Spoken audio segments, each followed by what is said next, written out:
kalau menjelaskan begini dulu, Bung.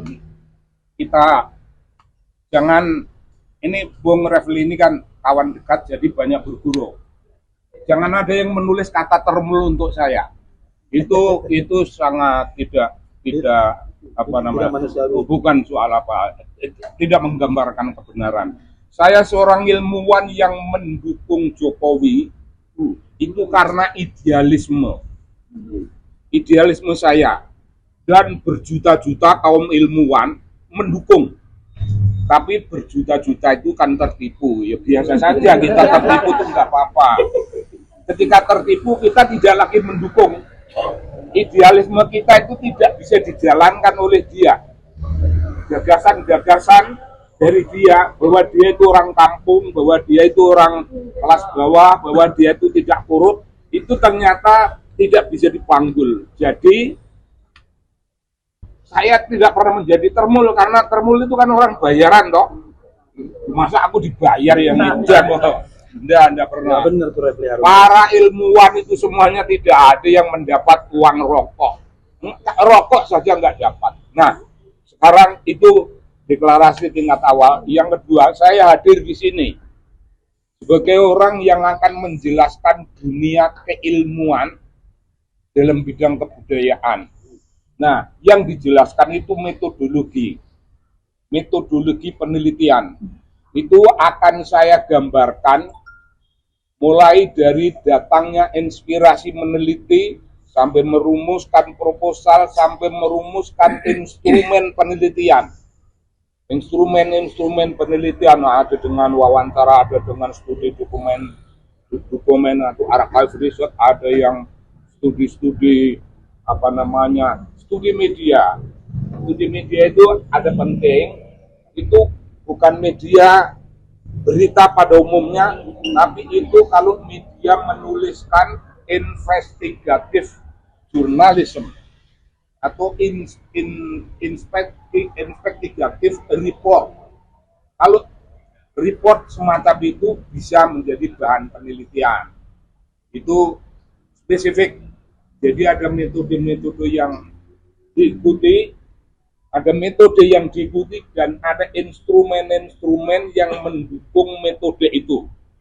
Itu begitu rupa sampai pada suatu pernyataan, wah, data kita belum lengkap, maka kita harus melakukan, umpamanya tadi kita mulai dari wawancara, ya wawancara ulang, itu check and recheck.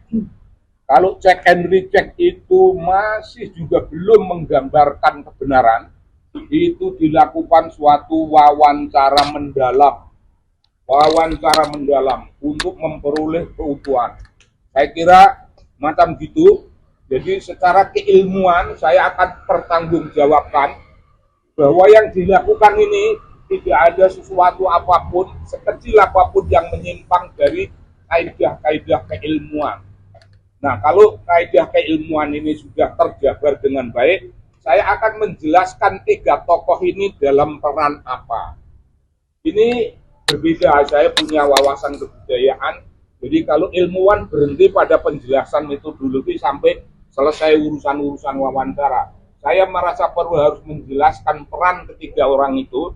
Ketiga orang ini mewakili komunitas bisu dunia ilmu pengetahuan, komunitas bisu kaum intelektual, komunitas bisu warga masyarakat pada umumnya.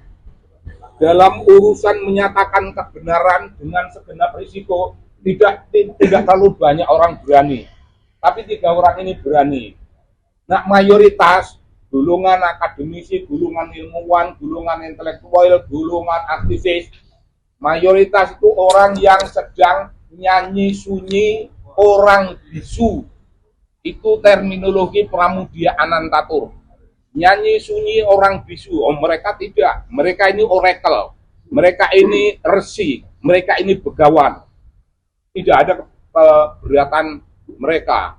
Nah, yang dilakukan oleh mereka itu 3 tokoh ini sedang menjalankan apa yang namanya the role of intellectuals. Peranan kaum intelektual. Ya peranan mereka ya begitu itu. melakukan penelitian. Untuk apa penelitian, Bung? Untuk menyampaikan suatu pesan dunia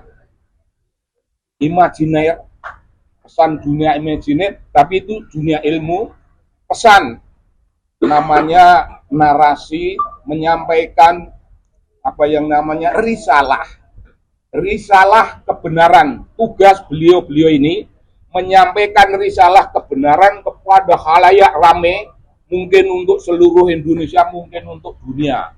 Risalah kebenaran itu disampaikan karena tugas kaum ilmuwan seperti itu. Risalah kebenaran itu mulia. Kalau Anda semuanya mengingat para rasul yang disebutkan arsala rasulah bil huda wa dinil haq. Rasul-rasul itu menyampaikan risalah kebenaran, itu risalah langit.